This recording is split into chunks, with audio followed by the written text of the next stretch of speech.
How you going, guys? Everybody hear me okay? Yep. Yep. Excellent. Okay. Thanks very much, Owen, for the introduction. Again, my name is Richard McCann. I work for Sport Northern Ireland, and tonight's presentation is basically a case study on the early days of Michael O'Neill's reign as the international manager, and basically it coincided with us introducing GPS analysis along with heart rate and session-based RPE. So this is basically some insights from international football. Just a little bit about me. I've played handball for the last 25 years. I'm a member of Gortnamona GAC. Played a bit of Gaelic football when I was younger. Didn't go near the hurling because I thought it was too crazy. And obviously then as I got older in the late teens, early 20s, then focused on handball. And as Owen says, I was lucky enough to have some moderate success with at home, some All-Irelands. Couldn't get a senior because of a certain player from Cavan, but was lucky enough to win an intermediate, a couple of All-Ireland club titles and a couple of regional titles as well. And also across the water then I was lucky enough to win a couple of US national doubles titles. So that was the basics. That was the basis of my handball career. As I was coming to the end, I then, like everybody else, then had to start to think about, well, what am I going to do for the rest of my career? So finished up a PhD and then was lucky enough to get a job at the Sports Institute as a sports physiologist. And I've been working there for over 10 years now. And as Owen's alluded to earlier, I've been lucky enough to work with lots of, as a physiologist for lots of different sports. It's given me different insights into how different managers and different coaches and how different athletes work. So as I said, just there's a snapshot of some of the sports I've worked with: athletics, Northern Ireland triathlon, Ireland cycling, Ireland hockey, and Irish sailing. But also part of my remit is also then to provide support and physiology support to culturally significant sports and football. I was assigned to football early on in my career. So for the last 10 years, I've been working with the senior men's Northern Ireland football team. And in conjunction with that, there in the evenings, I'd worked with Cliftonville from 2014 to 2018 as a fitness coach.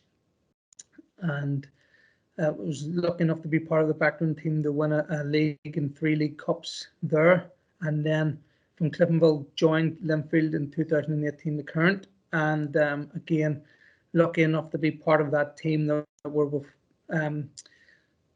possibly more than likely, hopefully win our 3rd league title in a row, a league cup, and done particularly well in Europe. So all these experiences working with the Institute has really helped me, honestly, in the career with football and also with Cliftonville and Linfield. So enough about me. Let's continue on with the presentation. So just to give you an overview, and we'll not go too crazy into the actual theory of training load and what it is. It's just to give you a snapshot, just to give you some context before we actually go into the case study. So just a brief mention of training load, why we monitor training load of athletes, what are the main categories of training load. It's just some historical context, how we got here in the data journey, and then what's the rationale for data collection. And then what we will talk about then is the 2012-2013 World Cup qualification versus the 2014-2015 European Championships qualification campaigns, and then some take-home messages. And then also have at the end just a typical example of how we would just work in a training week, for example, with one of the county teams. Now, you guys will know better than me your teams, your players, but this is just, again, just a brief outline of how, if it was me, part of a team, this is what I would suggest for the coach to undertake the training during that week. What is training load? For me, it's the amount of work carried out by an athlete during a training block, whether it be a single session or multiple sessions in a day, week, month, or longer. And this work could be physical work, it could be work in the gym, it could be strength work, it could be extra fitness work on your days off from your actual pitch training. Also, for me, it undertakes your technical and your tactical training, your game-based training when you're with your counties or when you're with your club teams. And also there's a psychological load, because anytime there's training, there's always a decision making, there's always a cognitive aspect, which also takes its toll on the athlete as well. So basically it's a summation of your physical, technical, tactical, and psychological work carried out during a particular training block. So why do we monitor training load? From an endurance perspective, with some of the sports we've been working with over the last 10 years, again, it's to determine whether an athlete is adapting to the training program prescribed to them by their coach. Again, and what we want to do is, if we keep an eye, if we're monitoring that athlete, it allows us then to minimize any risks of non-functional overreaching, where there's fatigue lasting a couple of weeks up to maybe 2-3 months. It also then minimizes the risk of illness and injury. So again, if a coach is prescribing a program that's too tough, then eventually we'll be able to monitor that. We'll be able to identify areas, and then hopefully with the advice and guidance given to the coach, then he can then adjust his program to allow the athlete to actually carry it out without overtraining. And again, it can also aid in enhancing the clarity and the confidence regarding possible changes in performance. For example, if a coach or manager decides, listen, we're going to add another training session in once a week. It'll only be an hour, not be too hard, but we'll just do it. It'll be enjoyable. It'll get us ready for championships or for league matches. So what you might find in is some players might then respond negatively to that there during their matches on a Saturday or Sunday. And again, managing that data collected around those training sessions then can give you an idea, is this the reason why this player or this athlete has his performance has dropped? And also, again, the information gained from monitoring the training load can reduce the risk of injuries, illnesses, and again, as I said, non-functional overreaching. And the analogy I use is a Formula One driver going out racing the steering wheel on a Formula One car is absolutely fantastic. It's technological genius, because it has a whole load of feedback mechanisms, a whole load of information that the driver can use. When's your fuel going to run out? What lap do you need to come in? Make sure you get your fuel refueled. What lap do you need to come in to get your tires changed? So you wouldn't expect a Formula One driver just to go out blind without any monitoring system. If he wants to get the best out of himself, there has to be some sort of feedback and communication back to that Formula One driver, or in our case, the athlete. So this quote here is very good. It's based off Harrington, 1991, who was big into the manufacturing, or big business leader in manufacturing, and it's basically around total quality management and quality control. So again, if you're going to improve the quality of your products or the equipment that you're making, then there's less recalls, and then basically you improve your business, you make more money. And what his analogy was, if you can't measure it, you can't control it. If you can't control it, you can't manage it. And if you can't manage it, you can't improve it. So basically, if you can't measure your training, how do you know? If you can't measure how much training you're doing or how hard you're training, how can you control it? And if you can't control it, how are you going to manage it? And if you have no management over it, how are you going to improve it? So for me, the take-home message for this is basically, if you're monitoring, if you're conducting any sort of monitoring program with your teams, then this allows us to obviously manage it and then improve upon the process of it and the information that's gathered. So just a typical categorization of training load. This is more or less based on field sports. So you'll have your internal load, which is your cardiovascular and metabolic responses to training. So again, that's your training impulse, your time in red zone, and your subjective RP based monitoring, and obviously then external, which probably more to do with the GPS now, was basically you're categorizing your locomotive training, your locomotive aspects. So again, distances covered in training or in matches, and then the velocities covered. So the velocity band, so how much distance you've covered high speed running, how much sprint distance you've covered, how much tempo distance you've covered during a training session or during a game. And then obviously then you have your mechanical load, which would take into consideration high intensity accelerations, high intensity decelerations, and a metric which some GPS systems uses, what's known as high metabolic load distance, which takes into consideration high speed running and changes of direction and converts it into a metric or a number, basically expressed as meters. So it's a good indicator of a session intensity or the intensity utilised by a player during a training session or during a match. And volume and intensity are basically key to measuring load. So how hard you're working and how long are you working for. So how do we get to where we are now? So when we look in the past, in the 70s, up to the 70s, 80s, 90s, up to 2000, monitoring players or monitoring load was basically pretty subjective. So it was down to the coach's eye, player, the managers, and there's nothing wrong with that at all. And it's still very relevant today.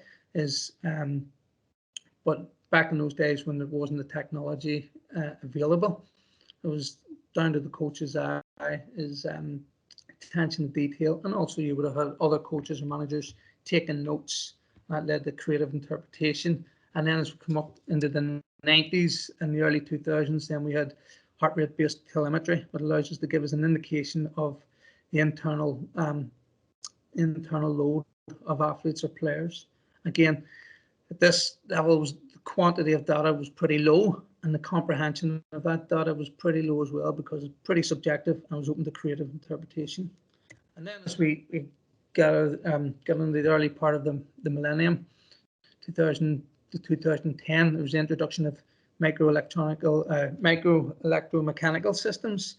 Again, introduction of the old school GPS devices, 1 Hertz devices. Again, lots of teams then utilizing these devices, but again there was reliability issues and validity issues. These devices were probably pushed out before there was any research done on the validity and reliability, and when there was research done, tended to be large errors, especially for high speed running, sprint distances, and accelerations and decelerations. So again, there was probably a bit of a mistrust of the data due to the reliability and validity issues. And then we moved up in 2010 up to current. Again, the technological advancement, again, improvements in microprocessing power, miniaturization of computer chips allowed units then to become more robust, slightly smaller, that could be fitted with better sensors, more accurate sensors, gyroscopes, accelerometers, magnetometers, allows us to give much more information on not just distances, but also velocities, loading, player load, and also then orientation and impact forces. So again, high amount of data, high trust in the data. There was a lot of research conducted. So again, data being accurate and precise and reliable. So there was, so again, but probably the downside of that is because there's so much information available. We all know now your GPS units can spit out 50, 60 variables or metrics that the physiologist can look at and try and decipher. So the picture here showing that the more data you have, then the more confusing it can be.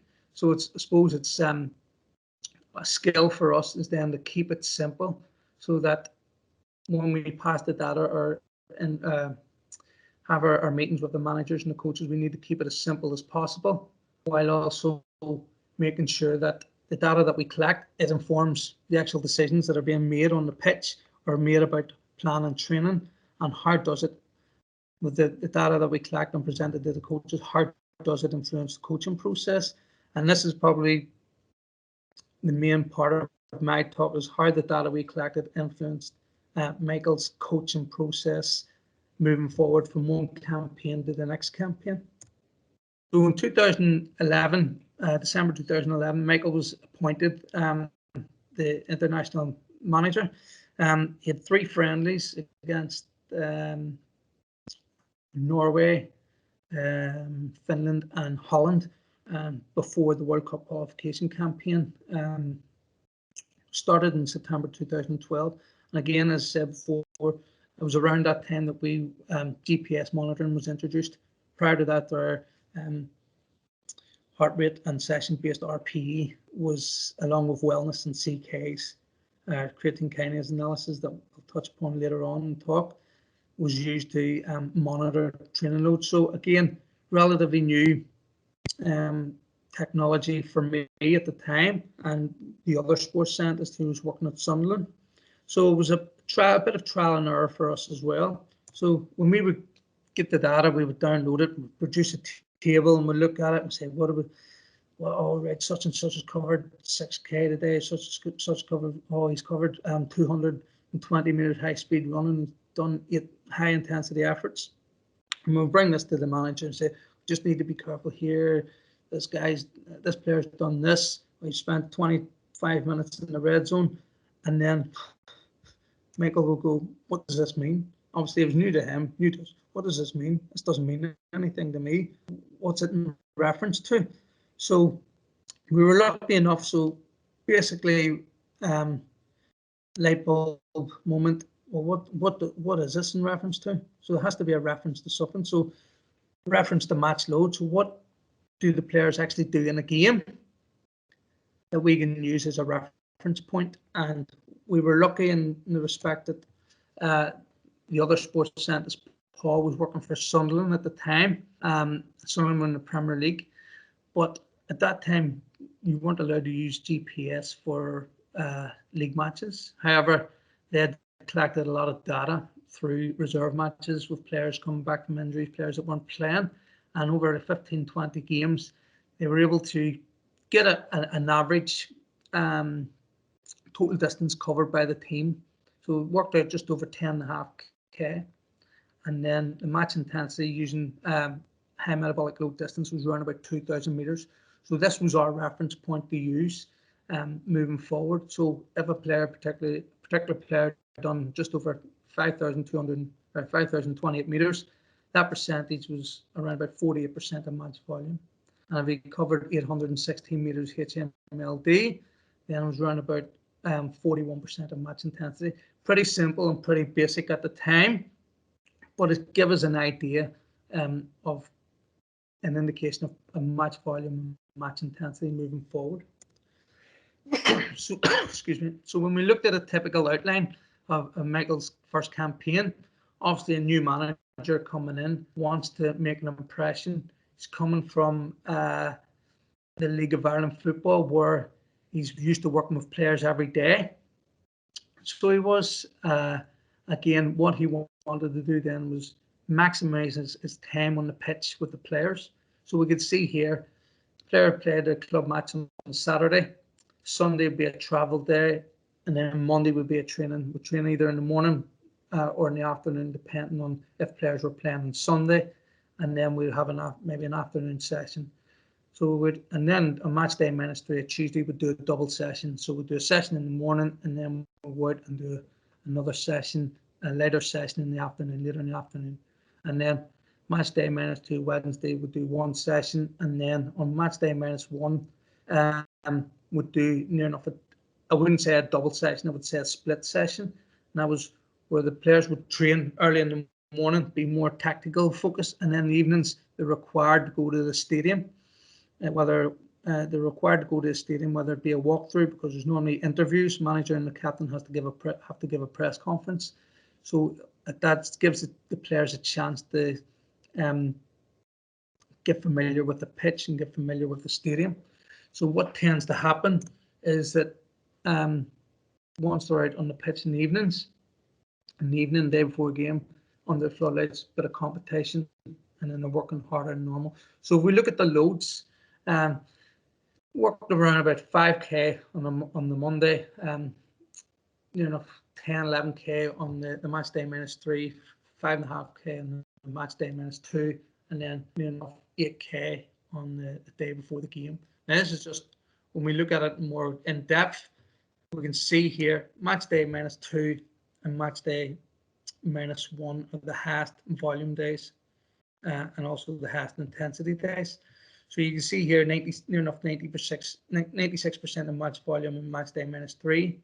That on its own wouldn't be bad if there wasn't another double session on the match day -1. But you look at match day -1, around 77% of match volume carried out the day before the game, and then 44% match intensity. And when you look at the accumulated volume, nearly just over 29k, as near enough equivalent to 3 games. And then when you look at the match intensity, just under 4k, enough equivalent of 2 games match intensity. And that's just leading into the first game. So it is, never mind the second game. This was just sort of about the first game. So the load leading into the first game was near enough 3 games of volume and near enough 2 games intensity. So at the end of the campaign, finished second bottom. So we did withdrawn 4 games, lost 5 games. So we had, so when we looked at the data, when we looked at the games more closely, you see in September we conceded an equaliser against Luxembourg in the last 5 minutes. We conceded an equaliser away to Portugal in the last 10 minutes. We conceded 2 goals in the last 13 minutes against Israel. And we conceded 2 goals in the last 13 minutes at home to Portugal when we were winning. And we conceded 2 goals in the last 12 minutes away to Luxembourg after the Portugal game. And then obviously we conceded an 84th minute goal against Azerbaijan, but we were already 1-0 down at the time. So if the game, and if buts, what's, maybes, but if the game had finished in 75 minutes, would have been 10 points better off, enough for third place, not to catch Russia or Portugal, but would have been 10 points better off. Obviously, we had a debrief at the end of the campaign and were the players tired? That could have been a factor. Also, the factor was that maybe players couldn't recover quick enough to maintain the intensity for the second game. So these were questions that needed to be answered. So after the World Cup qualification campaign, obviously then another campaign coming up for the European Euro 2016 Championships. We had travelled to Uruguay and Chile to play Uruguay and Chile as warm-up matches for them for the World Cup, and with minimal preparation. So it allowed us, we'd actually performed pretty well out in South America with limited training, and players maybe coming back from 2 weeks off from a holiday and coming into a training camp for 2 of the friendlies. So one of the big things then was it changed the makeup of the matches. So it meant that you had 1 less day recovery in between matches, whereas previous campaign you had 3 days between the first game and the second game. But in this campaign you'd only you had 4 days in the first campaign. This campaign you'd only 3 days in between. So if our lads were struggling for the second game with 1 extra day's rest or 1 extra day's preparation for the second game, how would it be? How would the lads cope with with 1 less day recovery in between? So these were the questions that we had to ask. We sat down in South America and brainstormed how we would adapt and amend the training microcycle. So can we have all the players fit and recovered for the double headers? Because 1 less day recovery, and can we be smarter in planning the training week? So we sat down and went through it and come up with like a crude example of how we would plan a training week. So first and foremost, what we did was, do you need to do the double sessions? Can we bring the double sessions, especially the day before a game? It is because that's what your second highest loading day. So it is, and that's obviously, they might get away with it in the game on the Friday, but the second game they definitely won't. And the thing is about Northern Ireland at the time was it didn't really have strength and depth in the squad. So the drop off in quality was pretty high if players were out injured. And that was one of the big problems in the first campaign. Key players maybe missed key games. So it's having them fit and available for all the games. The other thing as well, players don't like double sessions. Well, football players don't anyway, and their clubs don't like international managers doing double sessions while they're away. The other thing then was, can we actually have a taper process? Can we actually taper down into the first game? And the other thing was that, excuse me, was can we actually really just analyze their sessions? Do you need to, and we questioned everything is, okay, when we did the double session, what was the rationale for that possession drill? Did it have anything to do with the game coming up on Friday, or was it just the coach wanted to do a possession drill for the players? If that was the case, then if there was no rationale for it, there was nothing to do tactically with the players or with the match, why do it? And again, what we did was we questioned everything, and what we want to do is be efficient, just to be a bit efficient. Because when the players are away here at the camp, it's not about building fitness for them, because they're already match fit, because they're training every day at their clubs and they're playing for their clubs. It's coming here and it's about making sure that they're technically and tactically ready for the game. So what we did do is then, okay, we can have one loading day, we can start to taper down, and then on a match day -1, you do one session. And if that's a stadium session, then you're not going to do anything tactically there. So you do your physical, tactical work on the match day -3, match day -2. And what we did was we cut silly possession drills out that weren't small set of games that had nothing to do with the game or our opponents on the upcoming game on the Friday. And basically what the manager did was maybe functional patterns of play, and then we maybe went into 11v11 shape play, and on match day -3, match day -2 focused on more or less 11v11. Match day -3 might have been 3 by 8 minutes, and match day -2 might have been 3 by 6 minutes or 2 by 8 minutes. And again, just getting the tactical play and the information into the players there, because they're not going to lose fitness. They're going to have 2 games basically in the space of 4 days, so they're not going to lose fitness. So it was being efficient in the training and making sure that we could still maintain the intensity but drop the volume. And when we look 6K on the Monday, on the Tuesday match day -3, again probably our highest day 6.4. Nearly 6K on the Wednesday, and then drop down on the PM session the day before the game. And when we looked at the data here, we found that we looked at match day -3, match day -1. We see 61% and 62% match volume and intensity 3 days before the game. Brilliant, perfect. That's our loading day. And then the match day -1 then was 43%. Of match volume and 27, so a big drop in volume and intensity the day before the game. So you see, we just covered basically over 2 games match volume and under 2 games of match intensity. So again, a big shift, a big change in the data, or a big shift and big change in the training week. And again, it was all about efficiency. So it was question everything, work on tactical rather than small set of games that had no relevance to the outcome of the match or no relevance to any particular pattern or style of play that you wanted to play against the opponents. When we compare the data, you can see 276% versus 215. So it's a 22% reduction in volume in that typical training week. And then we had a reduction of around about just less than 10% in intensity. So we were still able to maintain the intensity whilst having a big reduction in volume. And so what were the implications of that there?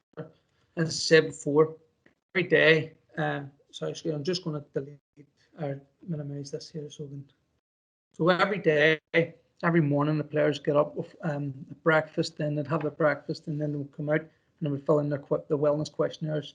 And basically it was 6 questions. So 2 regarding sleep, 2 regarding physical fatigue and muscle soreness, and 2 mental constructs. And again, 5 being very good, 1 being very poor. And what we would do is then we'd give a total score and work out a percentage, and then we'd get their daily wellness score. So when we compared the campaigns on match day between 2012 and 2014, there was a 14% improvement in player wellness. It increased from 76% to 88%. And then on match day +1 after the game, slightly higher, but not really significant. Players are still going to be sore. Players are still going to suffer from a lack of sleep, especially in evening games where trying to get to sleep is they don't normally get to sleep about 3 in the morning just because of the adrenaline from the game. So again, massive improvement in player wellness on the match days leading into the games. And the other implication is the day before the game, I would always, with the starting players, the starting 11, I would take a CK, a sample of a blood sample, and basically it's to give an indication of muscle damage. So creatine kinase, when you're training, when you're any form of training, then tends to be like microscopic tears in the muscle fibers. And what happens is creatine kinase is an enzyme that leaks out into the bloodstream, and we can get a specific volume of blood and monitor the amount of creatine kinase in that specific volume of blood, and that gives us an indication of player recovery state. So anything not to 300, we would indicate the player would be close to full recovery, and 300 to 600 would be a training response, and then anything over 600 would be a match response. So when we compared the 2 campaigns, again, on match day -1, players on average 526 versus 273 in the European Championship campaign. On match day +1, then obviously the game was your overloaded session. The 24 hours creatine kinase tends to peak, so we take it the day after the game. We see over 1,000 on average, and then during the 2014 campaign, 581. Match day -1, there was a 48% reduction in CK values between the 2 campaigns, and then a 45% reduction in CK values between the 2 campaigns on match day +1. So again, that gives the players confidence knowing that they're going in the games in a fully recovered state and a much higher level of well-being as well. So of course, obviously we sort of know what happens. Northern Ireland finished top of their group, so they did. They had first team from pot 5 to win a group. They'd won 6 games. They'd drawn 3. And those draws were against Romania at home, Hungary at home when we were down to 10 men, and Finland away was when we qualified. So half the players were still drunk when they were playing Finland away. Still managed to get a drunk. And then the one loss was away to Romania, who were an excellent team, fantastic team. That we obviously didn't lose it. They didn't lose a game in the group, but still finished second. So when we looked at the take-home messages from that campaign, is sometimes less is more. So it is, especially international football, where you have the players. Again, the manager only has the players maybe for 5 times a year for a 10-day block. So there's that maybe that encouragement or that need or desire to really hit the players with loads of stuff, get them on the pitch, show them how good you are, and show them how much information you want to give them to make sure that they're ready for the games. Physically, a lot of players won't need it because they're playing week in, week out for their clubs, and they're training every day with their clubs. Player freshness is critical. Again, most of the players were available for all games, for double headers. So again, making sure the players were fresh coming into the first game, it meant it was a bit easier to recover for the second game. Number one, off a positive result, but also not going into the first game in a fatigued state, and also efficiency in planning the sessions and planning the week. So again, question the rationale of the session. Okay, why are you doing it? Why are you doing this possession drill? Why are you doing this small-sided game? And again, if there's no relevance to the match, why do it then? Why spend 15 minutes or 18 minutes on a small-sided or a possession game that has no relevance? You might as well extend your tactical drill by another 10 minutes. You'll get more out of it, but we'll be able to reduce the volume so well, and we'll be able to reduce the intensity slightly so that the players are fresher going into the games. And again, it's trust the players.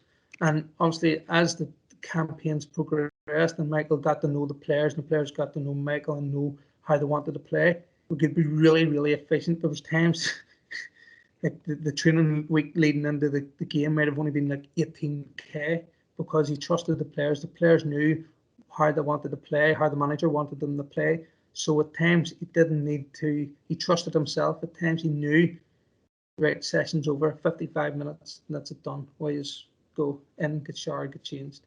So these are the key take-home messages. Obviously that comes from belief and confidence and being intelligent, knowing your players and making sure that they're ready, tactically ready for the games. Now, I was chatting to you before and basically just give you an overview of like if it was me planning a week for an inter-county team, this is my particular example, Microcycle. So Sunday to Sunday, so you might play your first game. A lot of you will know this anyway, just being around the games. Your match day, players have played the game, and those subs obviously post-game conditioning. Again, making sure that they hit their high-speed running, make sure they at least get some sort of conditioning 15 or 20, 25 minutes after the game, so that they get their dose. Now, they'll not get as much as the players that played the full match, but at least then they've got some sort of stimulus post-game. Monday would be the recovery session. Tuesday I would put in a gym session, and then Wednesday then your first pitch session, and that's them training depending on the clubs or depending on the manager, the coaches. That's your loading day. So it is 80 to 90 minutes. Again, with your physical technical emphasis. I've put in game-based conditioning.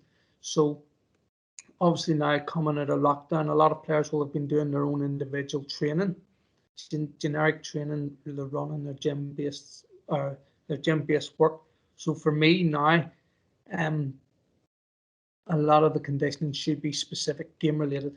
So it should, and I'm going to maybe contradict myself here, but that's where you will need to do your small-sided games. You will need to do your medium-sided games. You will need to do your large-sided games here because you need the body to be prepared for high intensity accelerations, changes direction, high metabolic loads, high mechanical loads that players don't get when they're just undertaking generic training to make sure the general fitness levels will improve, will be good. But at this stage now of the year, it's about game-based conditioning. So Thursday then would be your recovery. Friday then match day -2, training 60 to 75 minutes. That's your technical and tactical emphasis, how you want to play, how you want to exploit the weaknesses of your opponents, how you want to maximize your strengths, where you feel that you're strong, you go over those patterns of play. And again, you still have some sort of game-related element there that the players are still getting a physical stimulus there as well. And then match day -1, your recovery, your travel day, and then you have your game on the Sunday. So this the last 3 days is your tactical match prep taper. Day before that's rest, and then the 2 days is physical, technical, tactical loading. Tuesday and Wednesday. Monday is your match day +1 is your rest day, and then your match. So just want to thank you all for listening. I hope I haven't bored you too much. And if any of you have any questions, more than welcome. Thank you. Very much, Ricky.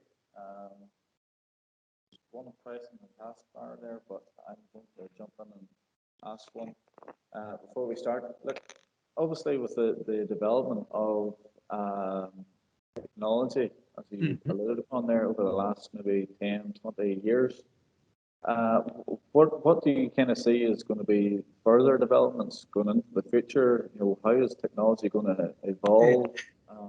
Well, I'd done a PhD. My PhD was in biotechnology, so mine was about nanosensors and even further miniaturization. So there will be, obviously you've seen now the wearable technologies now. For me, over the next 10, 15 years, it could be that you have implants, you have patches, smart patches that will be able to give you not only your real time, obviously still get that with GPS now at the minute, but you get your real time sweat analysis, sweat composition while you're training. And it's basically, it's probably more to go down the line of right the amount of information that can be gathered and the amount of data that can be gathered. Then it's artificial intelligence will probably be making basically automatically making decisions based on individual athletes or individual players. It's just again, technology is progressing so fast that it could be basically real time. You put your sensors on your skin and they'll be able to give you 20, 30, 40 real time metrics. And it's up to there'll be that many metrics that coaches or sports scientists or physiologists mightn't be able to decipher in time as quickly as the manager wants. And that's where artificial intelligence will come in as well.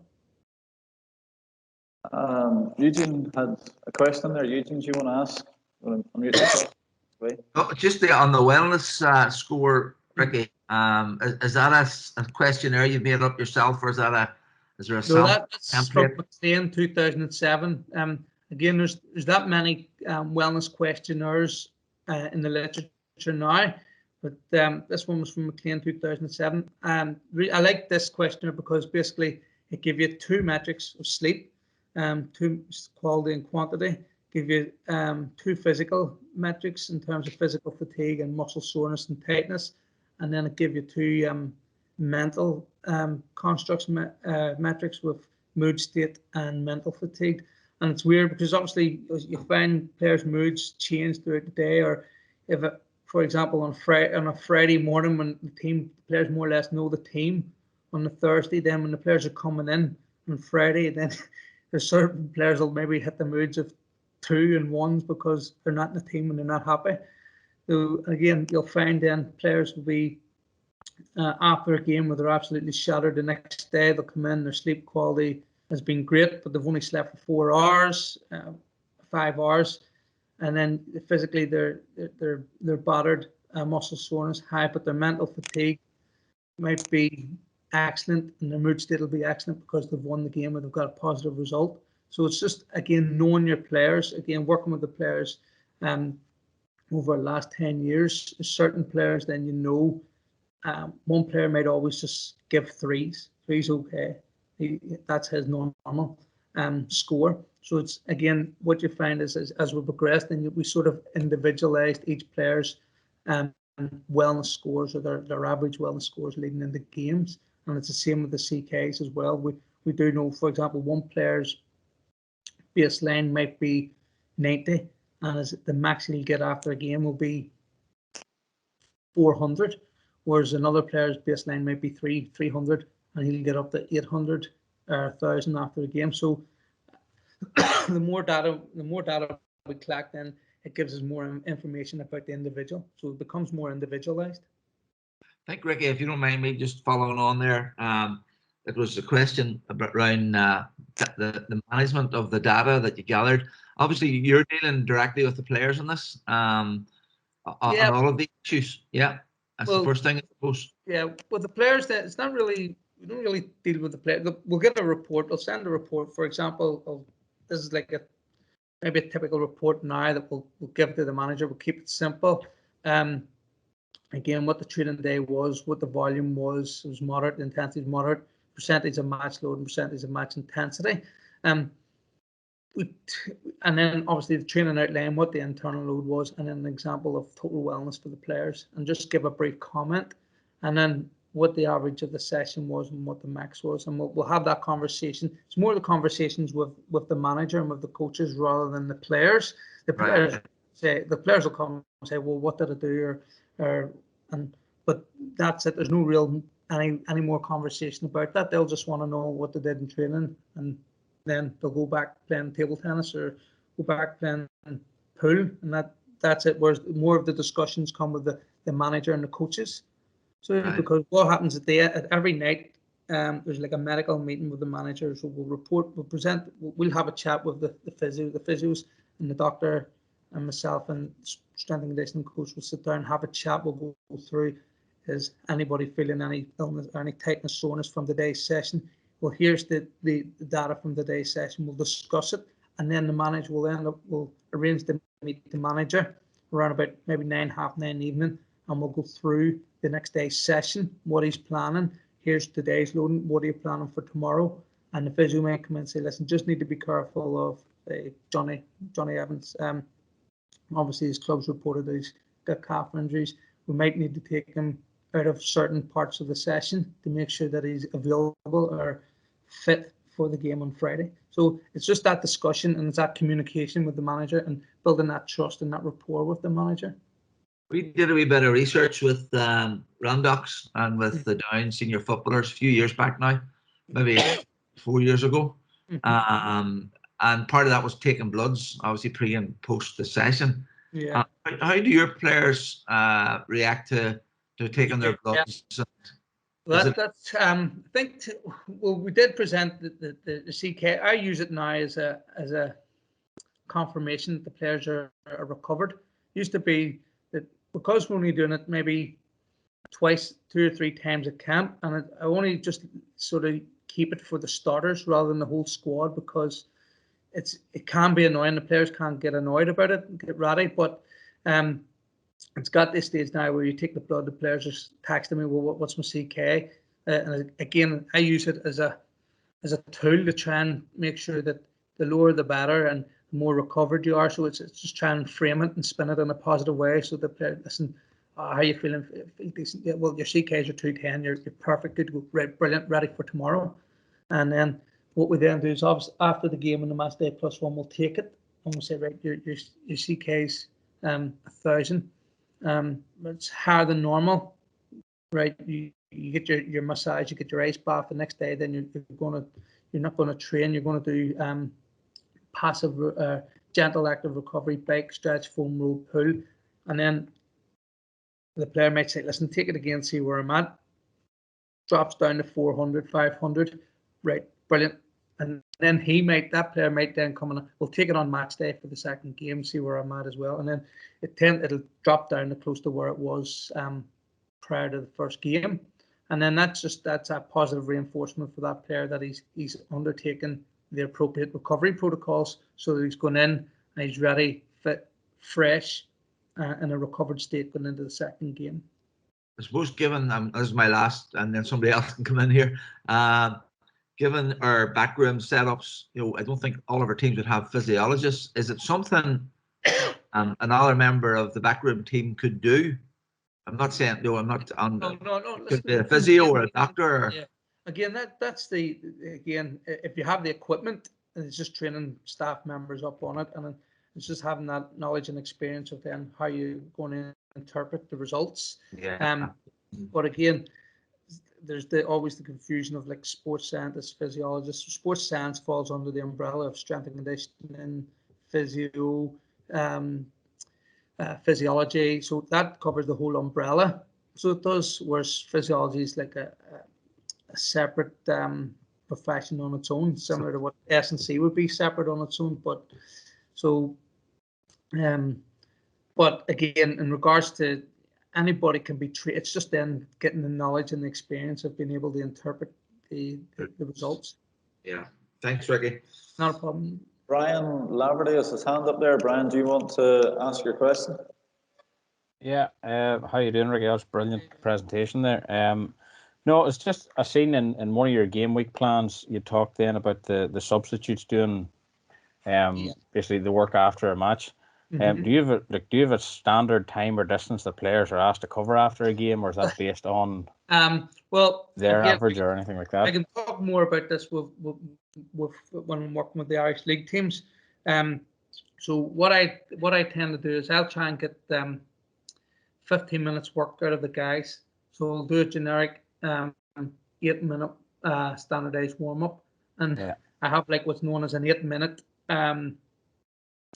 workout, which basically will work off a 30-second block. So and again, this can be adapted to dimensions of the Gaelic pitch. So I would have the players doing box to boxes. So we'll work off 30-second blocks. So they'll do 4 box to boxes at 12 seconds on, 18 off.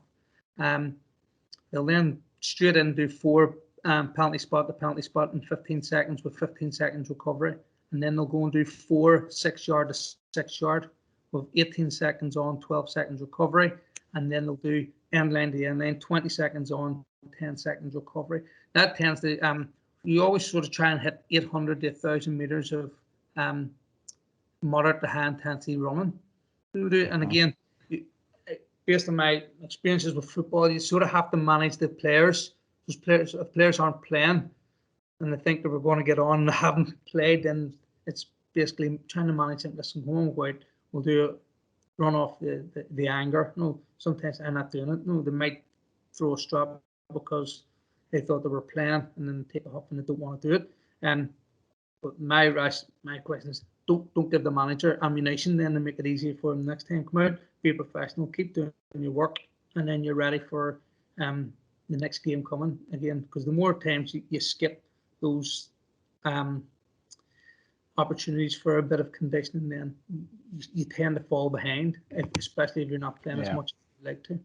And then would you have a set time of, so if a player came on maybe 1 minute into the second half, or then if he came on last minute? 30 minutes is a cut-off point. Yeah, so in a 90-minute game for the players. Boys arguing at 29 minutes. 30 minutes, then they're okay. They can get away with it. They can go back to the games. Now, and saying that, sometimes I don't do the post conditioning, especially now. Well, over the last year of COVID, was because players couldn't get showered, or if it's absolutely chucking it down, raining, and the pitch is heavy, what are they going to get out of it? It's going to be cold enough as it is. So at that time, with Linfield train on a Monday night, a Tuesday night, a Thursday, and then the game on a Saturday. So I say, listen, lads, it's absolutely, and again, Kerry's favour with the players. Then when you do ask them to do something that they don't normally do, they'll do it, because you say, listen, lads, we'll not do any running after the game today. It's absolutely freezing. It's cold. It's wet, and we just can't get showered. So there's no point. What you do is, and it's just like a bartering or a negotiation. Right, on Monday, it's a split group session anyway, so players will come in. We split it in a 45-65 or 45-65 session. So 45 minutes players have played on Saturday. We'll do active recovery, and then I call it tactical recovery, in terms of low level patterns of play, just to get the legs moving. And after 40-45 minutes, they'll come out. And then the ones that didn't play on the game on Saturday, they'll do small sided games, and then they'll do some high speed running. And they're happy enough to do that because they don't have to do it after the game on the Saturday. So it's basically not a negotiation, but it's building that rapport, building that trust, building that relationship with the players. Yeah. So that when you do ask them to do something, they'll do it. Yeah, that's brilliant. Thank you. No problem. I'll just ask one from my end of things, Ricky. I'm just thinking from experience with the netball and A team. How individual would you kind of have a bit of leeway in terms of their training load? I'm just thinking, for an example, I know one athlete who notoriously had a fairly high training load, wanted to train every day, sometimes twice a day, and even leading into competition, was looking to go to gym. Would you have leeway with certain people? Again, that's a negotiation with them as well, because what you tend to find is they need to do it mentally. So they do. Yeah. So if you're always holding them back, then it's affecting them mentally. It's, geez, I don't feel right. Where as long as my thing is, it's it's not an issue, but once then niggles start to creep in, or there's performances are then starting to be affected, then that's when you have the conversation with the players and listen here, I know you need to do this, but this is having an impact. You've missed 3 games over the last 8 weeks, or you've missed 4 sessions. The coach has come to them and said, listen, you're not playing as well as you normally are. And that's where the conversation is then. When you look back over the amount of training sessions, the number of minutes they've trained, then that's where you have a conversation and say, listen, if you want to stay in the team, or you want to keep improving, or you want to be successful, sometimes less is more. So take that step back and then try it out over a period of 3-4 weeks to see how you feel. And if you'll find that you probably go in the games fresher and your performances will be better, then if that then reinforces that message, then sometimes less is more.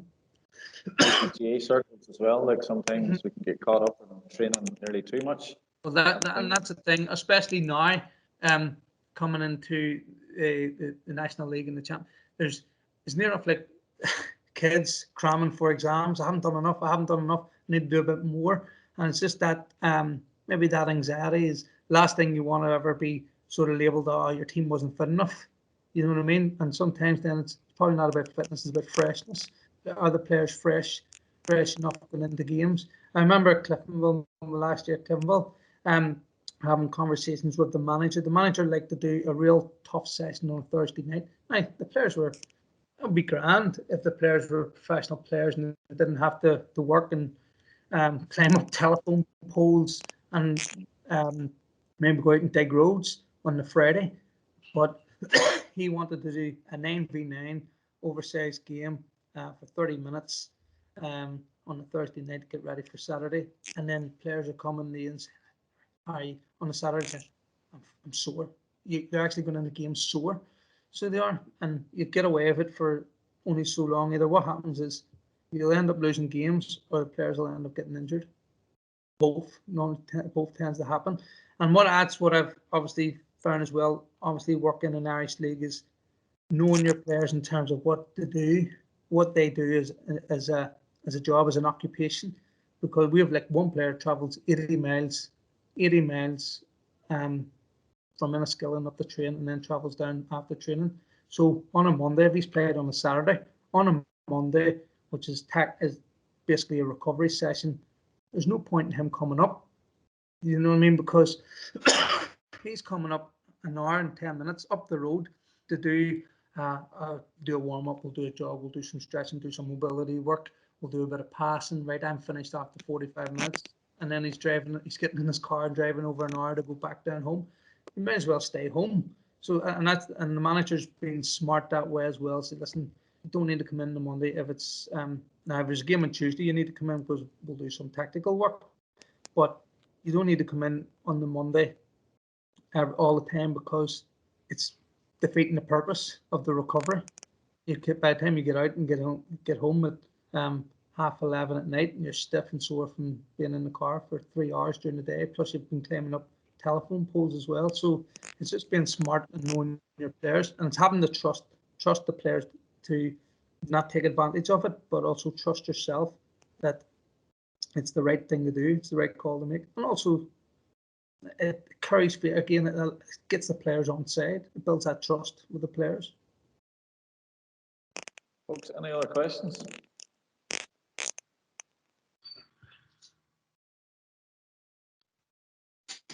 Oh, and I have a question here. Is Kieran McGraw. Kieran, okay, Ricky, just want to ask, you mentioned earlier there about the wellness questionnaire you have, and Michael O'Neill had picked his team maybe on the Thursday or Friday. If somebody's wellness score was, down low, would he have ever changed the team or? No.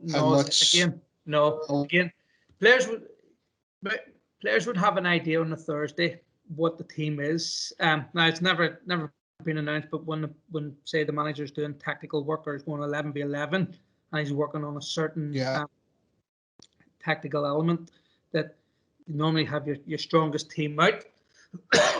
But it's never, again, the information's, it's never like, say, if a player's CK levels, like we've had players going into the second game of a double header, CK's over 1,000 because he's collided with the post in the first game, and he's still got a severe amount. But it's never to turn around and say, it's never used as a selection tool. It's always used as sort of maximizing recovery, and it's also just more information. Again, that might be then where the manager then has a chat with the assistant manager, Jimmy Nicholl, who's fantastic at going around having a chat with the players.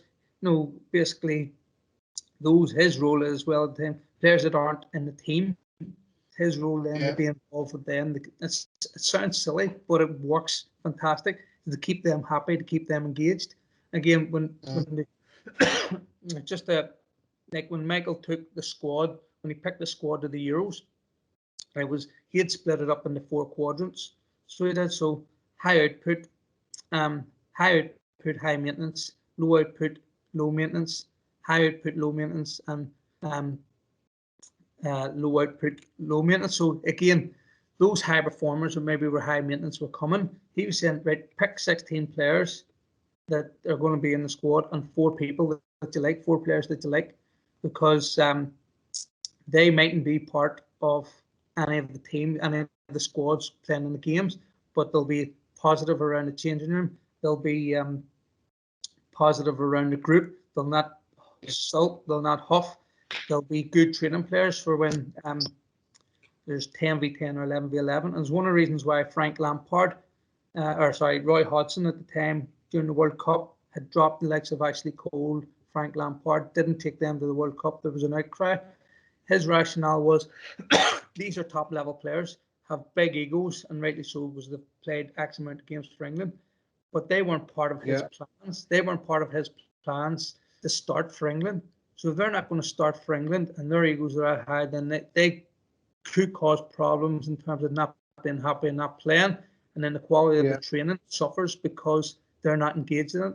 So again, pick your high output, your low maintenance players, and also pick your high output, high maintenance players as well. You can deal with them, and then the rest, pick players that you like, that'll be good training players that you know, and they possibly know as well that they won't be involved in any of the games, but they're happy to be there. And it was like the example of Big Luke McCulloch, came to the Euros, fantastic trainer, really good attitude, brilliant with the players in the team, and a couple of other players were like that as well. So it keeps the harmony within the squad. So especially when you're away for 3 weeks, everybody living in close proximity over the 3 weeks. Okay, good stuff. Thank you. No problem.